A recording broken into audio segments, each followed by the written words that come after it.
Então ela vai derrubar este prédio. Que derrube!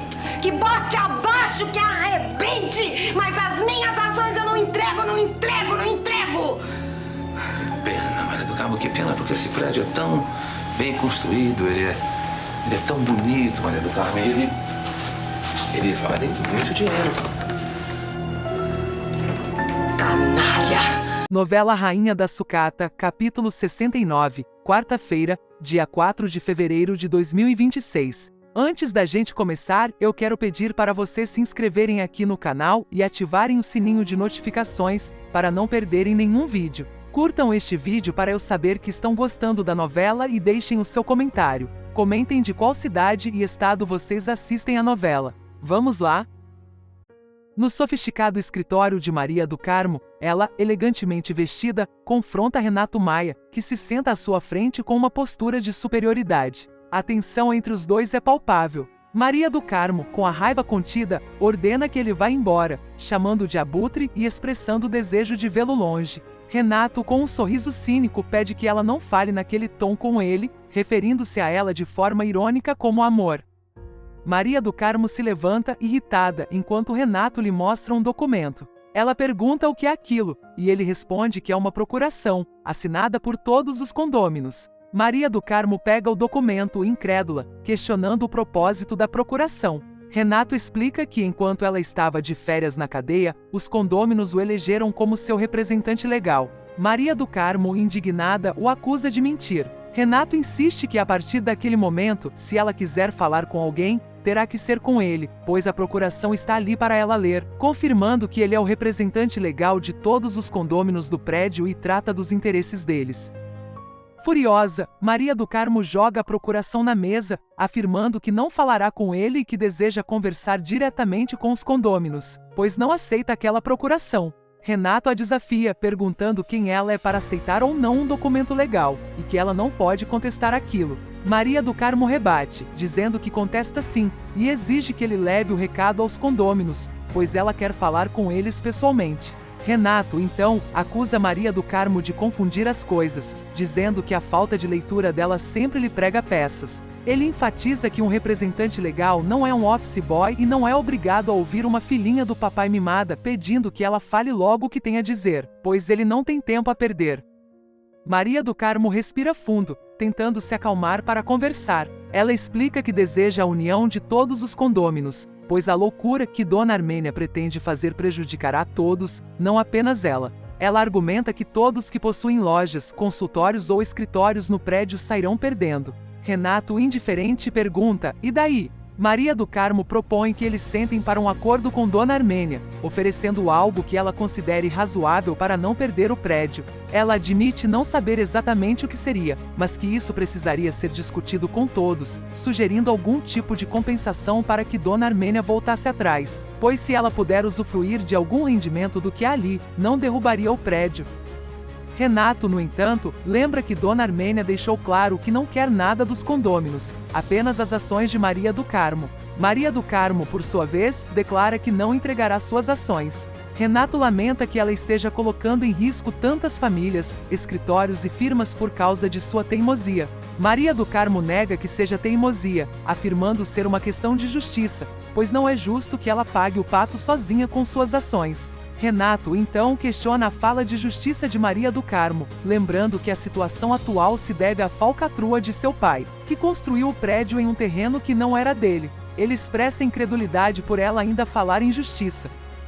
Maria do Carmo insiste que não pode ficar sem suas ações, pois é a única coisa que tem. Ela reitera a proposta de acordo, argumentando que todos perderão do mesmo jeito, e que é melhor que cada um perca um pouquinho para preservar o prédio. Renato, como representante legal dos condôminos, diz que sente muito, mas não pode aceitar a proposta dela, sugerindo que ela mesma entregue suas ações a Dona Armênia. Maria do Carmo se recusa veementemente a entregar. Renato afirma que então Dona Armênia derrubará o prédio. Maria do Carmo, gritando desesperada, desafia: que derrube, que bote abaixo, que arrebente. Mas as minhas ações eu não entrego, não entrego, não entrego. Renato se levanta com um sorriso vitorioso e lamenta que o prédio, tão bem construído e bonito, e que vale muito dinheiro, seja derrubado. Maria do Carmo o encara com ódio, chamando-o de canalha. Renato sai do escritório, deixando Maria do Carmo desolada. No escritório de Maria do Carmo, Guida entra e a encontra em um estado de fúria. Maria do Carmo questiona a amiga, perguntando se ela enlouqueceu, pois pediu para chamar os condôminos do prédio e quem apareceu foi Renato. Ela expressa sua indignação, perguntando como Guida pode se dizer sua amiga depois disso. Guida tenta se justificar, mencionando o nome de Renato. Maria do Carmo então explode chamando Renato de cachorro, cafajeste, ordinário, sem vergonha, desgraçado. Ela explica que ligou para o presidente da Associação dos Condôminos, que lhe garantiu que enviaria um representante para conversar pessoalmente. Guida pergunta se esse representante é Renato, e Maria do Carmo confirma, exasperada, que sim, ele está lá com a procuração na mão, o que significa que ela está novamente nas mãos daquele cachorro ordinário sem vergonha e o chama de canalha.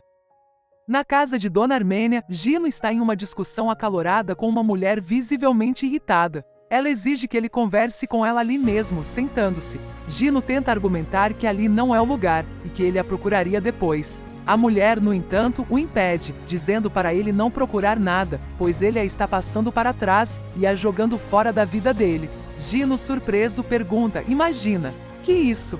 A mulher, indignada, questiona o que ele pensa que ela é, se ele acha que ela vai ficar sentada eternamente ao lado do telefone esperando ele ligar, e o acusa de enganá-la. Gino, chocado, pergunta se ele a está enganando. Ela insiste que sim, que não adianta fazer carinha de anjo, pois ela o viu com os próprios olhos no barco, com aquela magrela. Ela o desafia a não olhar e a matar-se. Gino tenta se explicar, mas a mulher o interrompe, dizendo que não precisa de explicações, pois ninguém contou a ela, ela viu com seus próprios olhos, esses olhos que a terra não há de comer. Ela o chama de ordinário, sem vergonha.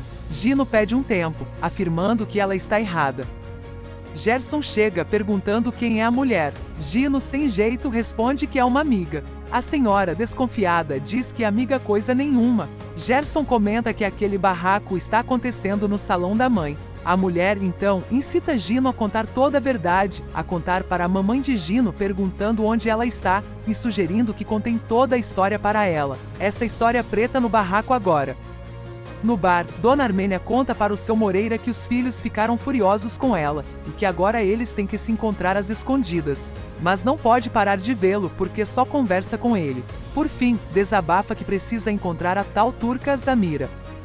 Na casa de Armênia, Gerson e Gera concluem que essa é a mulher que vivia ligando para ele. Gino pergunta se eles não perceberam nada. Eles falam que ela é mais velha. A mulher diz que tem 35 anos. E Gino fala que não é nada disso, e que o problema é que ela é turca.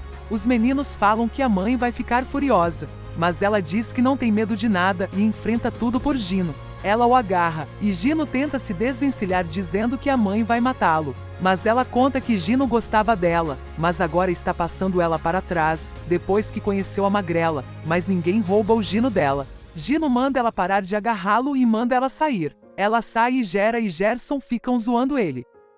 No escritório de Maria do Carmo, Guida leva água para ela e conta que falou com a diretoria dos condôminos e eles vão ali falar com ela.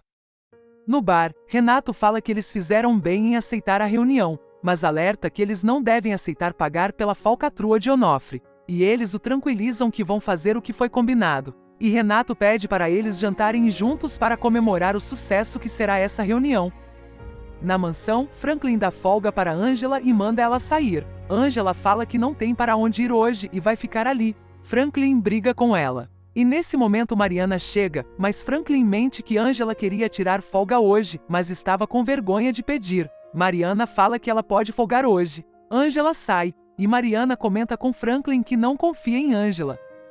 Na casa dos Figueiroa, Jonas atende o telefone e recebe algumas notícias que o deixam pensativo. Isabel chega e chama a atenção dele por falar ao telefone na sala. Jonas desliga e desconversa, mas avisa que vai sair hoje à noite. Ele entra e Laurinha chega, e Isabel conta que ele vai sair hoje. Laurinha fala que ele está abusando porque é um ótimo empregado, mas troca de assunto e fala sobre a aflição que sente por Edu ir embora. Isabel fala que elas precisam pensar em algo que faça Edu ficar em casa.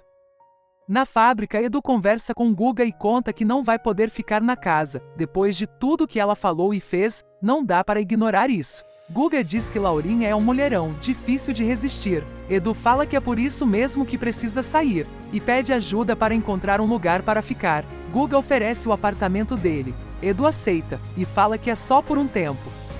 Na casa dos Figueiroa, Laura e Isabela conversam em tom de conspiração. Laura expressa sua apreensão, dizendo que acha o plano um pouco arriscado. Isabela, por sua vez, tenta tranquilizá-la, afirmando que Edu, na verdade, não quer sair da casa e que gosta muito de Laura, a quem ela se refere como Macheri. Isabela sugere que Edu está apenas um pouco assustado porque elas o convidaram de forma voraz demais. Laura, sem arrependimentos, declara que não se arrepende de nada. Isabela esclarece que não está questionando isso, mas sim propondo um plano para manter Edu ali. Laura pondera que Edu não é tão ingênuo a não ser, e Isabela completa a não ser que. As duas trocam um olhar cúmplice e sorriem, e Laura conclui que o plano é bem capaz de dar certo.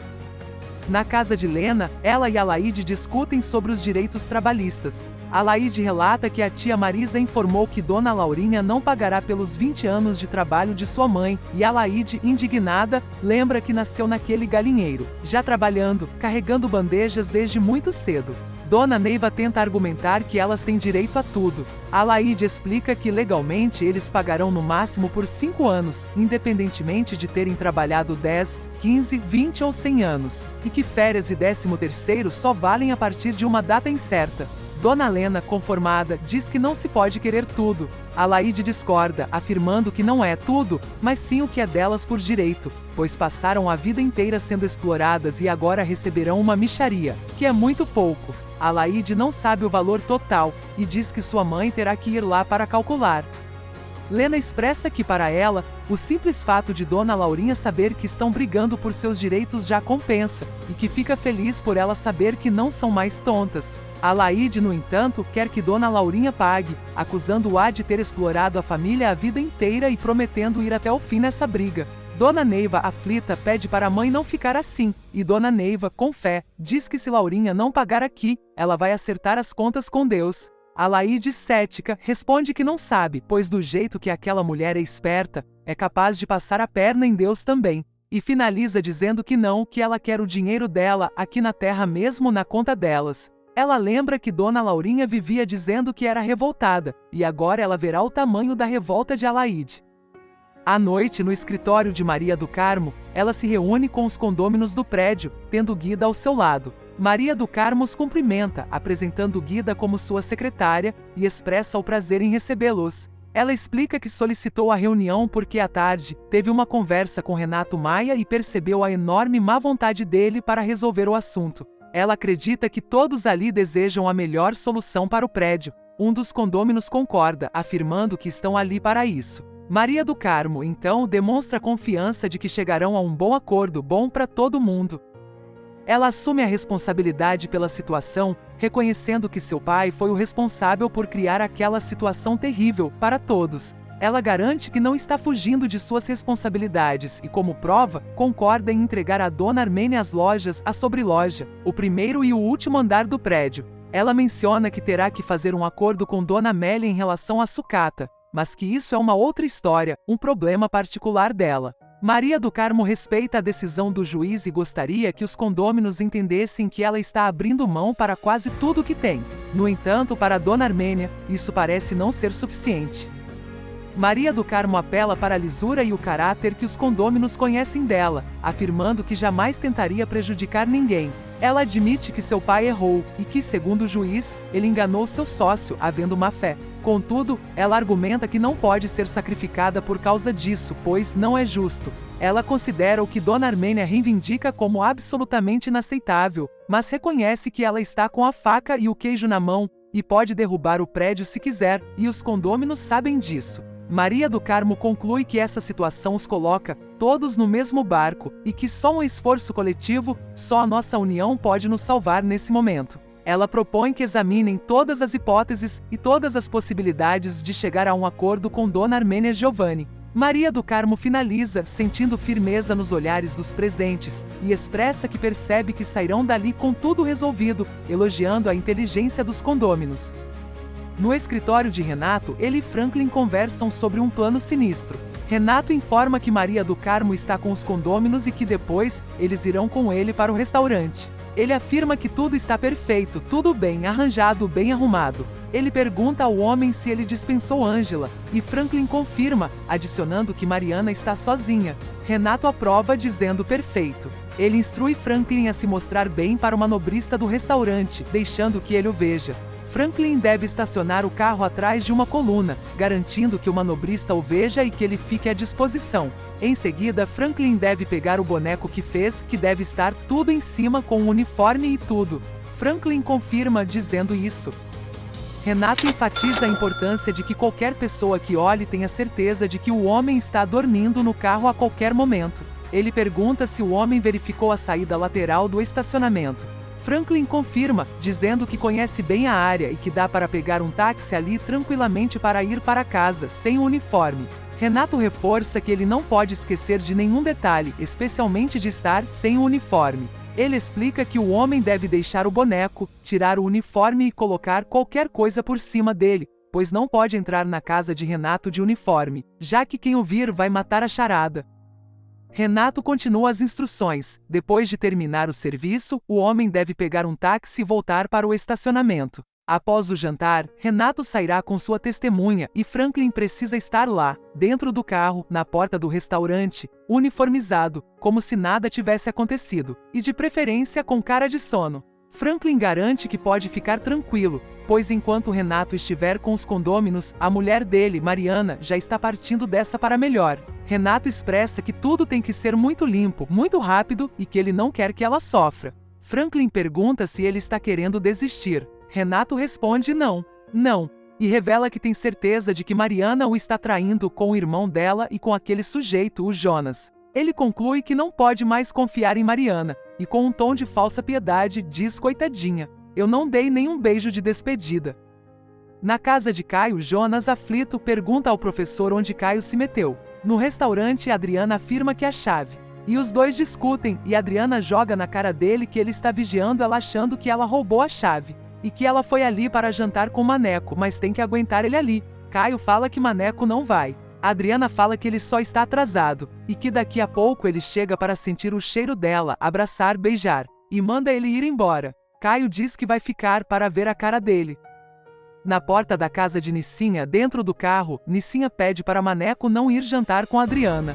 Mas ele fala que não pode, e que ela é namorada dele e vai casar com ela. Mas nunca vai esquecê-la. E Nissinha finaliza que ele não vai jantar com Adriana hoje e o beija.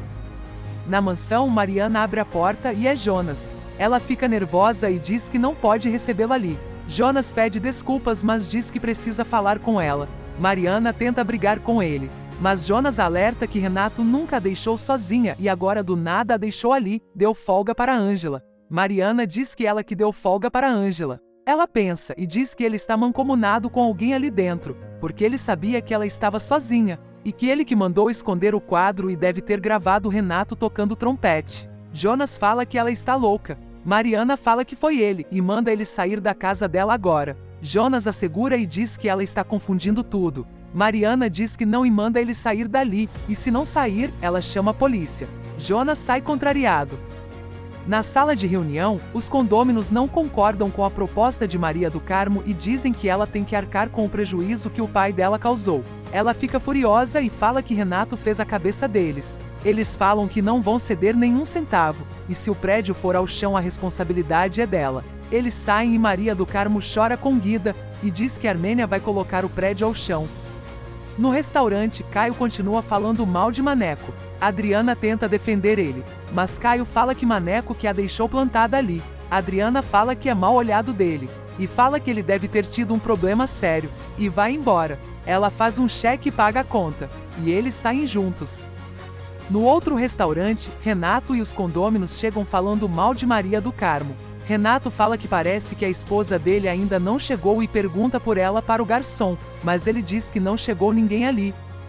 No estacionamento, Franklin troca de roupa e sai pelos fundos. Na mansão, Mariana tenta ler, depois tenta tocar piano e por último vai fumar. No bar, Ângela, com o cabelo diferente, provavelmente sem peruca, encontra Jonas, e ele conta que foi até a casa. No restaurante, Renato liga, mas ninguém atende, e ele pede desculpas, mas precisa ir ver se a mulher dele está bem. Na casa dos Figueroa, Isabel conta para Edu que Laurinha está fechada no quarto, e já chamou, mas ela não responde. Edu fica preocupado e vai até o quarto de Laurinha. Ele bate, mas ninguém responde, e eles sentem cheiro de gás, e se desesperam batendo na porta. Na mansão, Mariana veste a camisola, pega uma caixinha. Alguém chega por trás dela e a enforca. No corredor da mansão Figueroa, Edu está visivelmente aflito, batendo na porta do quarto de Laurinha. Ele implora para que ela abra a porta, chamando-a pelo nome repetidamente. Edu insiste, pedindo pelo amor de Deus para que ela abra. De repente, ele para e pergunta se ela está sentindo um cheiro estranho, um cheiro de gás que está ficando cada vez mais forte. Edu continua implorando para que ela abra a porta, temendo o pior. Na mansão, Mariana está sozinha e se preparando para dormir. Alguém chega por trás dela e a enforca. É Franklin que a enforca enquanto ela grita por socorro. Renato chega correndo e chamando por ela. Ele chuta e bate em Franklin e o coloca para fora do quarto. Renato joga Franklin escada abaixo e o chama de assassino. Franklin pergunta se não era isso que eles tinham combinado. Renato pega uma arma e manda ele calar a boca. No restaurante à noite, Jonas e Ângela conversam em tom sério. Jonas expressa sua revolta contra Renato. Jonas está convencido de que Renato matou sua irmã, Manu, e não entende por que ele cometeu tamanha maldade. Jonas descreve Renato como um sociopata, um doente social que não respeita nada e é capaz de matar a sangue frio se alguém o atrapalha. Ângela comenta que Manu sempre voltava feliz quando saía com Renato, dizendo que ele era carinhoso e generoso. Lamenta a sorte da irmã, lembrando que a polícia arquivou o caso por se tratar de uma prostituta. Ele tem absoluta certeza da culpa de Renato e está preocupado com o que ele pode fazer com Mariana, a atual esposa. Jonas insiste para que Ângela volte para a casa de Renato para proteger Mariana, sugerindo que ela invente qualquer desculpa para estar lá. Ângela teme que seja arriscado, mas Jonas súplica para que ela vá e impeça qualquer tragédia. Edu e Isabel batem na porta desesperados. Lá dentro, Laurinha respira o ar da janela, depois fecha a janela e corre para o banheiro. Edu finalmente consegue arrombar a porta do quarto de Laurinha. O cheiro de gás é sufocante. Ele corre para a janela e a abre, enquanto Isabel grita não. Não. Edu a socorre, pedindo que chamem um médico imediatamente. Ele está desesperado, perguntando por que ela fez aquilo. Laurinha parece estar em transe e Edu a leva para fora do quarto, tentando reanimá-la e pedindo que ela fale com ele. Na mansão, Renato está com Franklin na sala. Ele revela que agora tem o alvo perfeito e que ninguém poderá acusá-lo de nada, pois ele se colocou na posição de vítima. Renato acusa Franklin de tentar enlouquecer Mariana e de querer jogá-la em um hospício. Franklin, confuso, pergunta qual é a de Renato e afirma que ninguém acreditará naquela história. Renato, com uma arma na mão, diz que a explicação morrerá com Franklin, pois ele vai matá-lo. Renato explica seu plano. Ele foi ao estacionamento e viu o boneco no carro, o que seria sua prova de que o chofer, Franklin, era um marginal. Ele se descreve como um marido preocupado nas mãos de um bandido. Franklin desafia Renato a atirar, dizendo que ninguém pode confiar em um cara como ele. Renato hesita por um momento, mas mantém a arma apontada para Franklin. No quarto, Mariana se recompõe e desce. Na sala, os dois entram em uma luta pela arma e ouvimos o som de um tiro. Renato fica caído enquanto Franklin foge. Mariana passa por ele e corre para acudir Renato. Lá fora, Jonas ouve o barulho do tiro e Ângela fala que precisa ir porque ninguém pode vê-la com ele. E eles veem Franklin fugindo. Ângela entra e Jonas vai seguir Franklin. Na casa de Caio, Adriana conversa com ele sobre os motivos que ela teve para escolher o Maneco. E finaliza que eles podem continuar conversando e saindo juntos, mas não pode mais acontecer nada entre eles. Caio fica excitado e agarra, pedindo para fazerem só mais uma vez. Ela se recusa e fala bem de Maneco, mas Caio a avisa que ela está fazendo a escolha errada. Adriana o defende novamente e diz que vai ligar para ele para ir buscá-la ali. Na casa dos Figueroa, Edu se preocupa com Laurinha que está desacordada. Laurinha abre os olhos mas logo dorme de novo. Isabel chama Edu para conversar e pergunta o que eles conversaram para que ela tentasse se matar. Edu fala que isso foi um acidente, e se recusa a acreditar que ela tentou isso. Isabel fala que ela colocou toalhas nas portas. Edu vê as toalhas e fica confuso e preocupado achando que era melhor chamar um médico. Isabel acha melhor não, porque não aguenta mais nenhum escândalo. Edu se preocupa com Laurinha e corre para ir ficar com ela. Na rua, Jonas persegue Franklin pela rua, até que Franklin pula um muro. Na mansão, Mariana acode Renato e Ângela ajuda com algodão. Renato dá as ordens e manda Ângela passar álcool, e Mariana ligar para a polícia, chamar um médico e ligar para Caio. Mariana fica surpresa, mas Renato insiste. Na casa de Dona Neiva, Maria do Carmo fala mal de Renato e conta tudo para Neiva. Neiva acha estranho ele odiar tanto elas. Saldanha fala que a solução está perto, e aconselha ela a ir conversar com Dona Armênia e conversar de vizinha para vizinha. Neiva e Maria do Carmo acham que não vai funcionar, e Maria do Carmo fala que precisa de algo mais do que uma simples reunião, e é bom o mundo todo saber disso porque o que Armênia quer fazer não é justo, e fala que vai procurar Paula. Na casa de Paula, ela atende o telefone e fica animada com a matéria que vai fazer sobre o prédio da do Carmo. Ela desliga e comenta com Rafael, mas logo eles se despedem e saem. Na casa de Lena, ela está sentindo muita dor na coluna. Sua filha, Alaide, tenta ajudá-la a sentar, enquanto Dona Lena clama por ajuda divina. Alaide dá um pito na mãe por ter carregado o peso sabendo que não podia. Dona Lena tenta se justificar, dizendo que fazia tempo que não carregava nada. Alaide insiste que a mãe não deve tomar remédios por conta própria e promete levá-la ao médico no dia seguinte. Dona Lena se preocupa com o custo da consulta, mas Alaide garante que a doutora Maras atenderá, mesmo que tenham que pendurar o pagamento. Dona Lena reclama do prédio onde fica o consultório, dizendo que é tudo muito complicado, com muita gente e elevadores cheios. Alaide insiste que a mãe precisa ir, lembrando que da última vez ela ficou uma semana de cama por causa da hérnia de disco. Alaide pede que a mãe descanse e vai avisar Neiva que Dona Leiva não poderá ir à feira no dia seguinte. Na mansão, Renato presta depoimento a um delegado. Ele conta que, ao chegar no estacionamento, encontrou um boneco no lugar do chofer. Ele diz que o bandido Franklin lhe deu um tiro quando ele se distraiu e fugiu levando o revólver. Caio e Adriana estão presentes e confirmam que já sabiam que Franklin era perigoso e que tentaram avisar Mariana e Renato, mas eles não acreditaram. Renato se faz de vítima, enquanto o delegado anota os detalhes da suposta tentativa de assassinato e estrangulamento. Na casa de Neiva, Alaide avisa a ela que a mãe não vai poder ir à feira com ela amanhã. Nesse momento, Paula e Rafael chegam à casa de Dona Neiva. Neiva os recebe e todos se acomodam na sala. Há um clima de amizade, mas Alaide parece desconfortável. Alaide observa Rafael e Paula juntos, sentindo uma dor profunda. Saldanha entra com Rafael para beberem e Alaide se despede e sai. Mais tarde, ela confessa a Ingrid que não consegue esquecer Rafael, apesar de tentar tirá-lo da cabeça. Ela se pergunta por que ele tinha que ser seu irmão, expressando o sofrimento de amá-lo em segredo. Na casa de Armênia, Gino está conversando com seus irmãos sobre seus relacionamentos. Eles o provocam, dizendo que ele está lavando a régua com a Turcona. Gino tenta se defender, dizendo que a Ingrid não é como as outras e que ele já largou a outra mulher. Ele admite que a Turcona lhe ensinou muito sobre a vida, mas que agora ela não para de persegui-lo. Os irmãos riem e dizem que ele está juntando os trapos. A mãe de Gino entra na sala e pergunta de que mulher eles estão falando. Gino e os irmãos tentam disfarçar, dizendo que não estavam falando de ninguém e que a mãe está implicando com eles. A mãe, desconfiada, avisa para eles abrirem o olho com ela.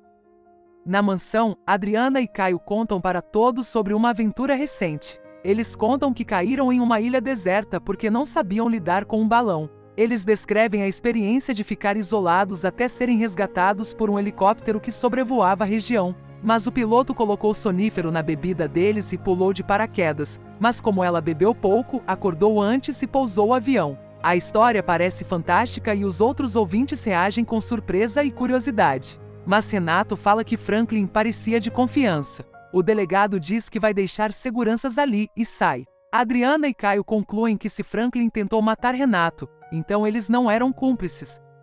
No quarto de Laurinha, ela sorri feliz por Edu ter acreditado, e pede para ela chamá-lo porque quer conversar com ele. Na estrada, Adriana e Caio pensam no que houve, e acreditam que isso era mesmo tudo culpa de Franklin e falam bem de Renato. Eles chegam na casa de Caio falando mal de Jonas, por ter colocado Renato contra eles. Mas Adriana fala que ainda tem a história do dinheiro que eles pegaram em Genebra, e que continua esquisita. Jonas chega e fala que Renato enganou eles de novo. Na casa de Maria do Carmo, ela se anima sobre a matéria falando com Rafael. E Paula liga para o chefe, que autoriza a matéria, e eles falam sobre onde essa história vai terminar. Maria do Carmo fica feliz, dizendo que vai terminar com Armênia desistindo de derrubar o prédio.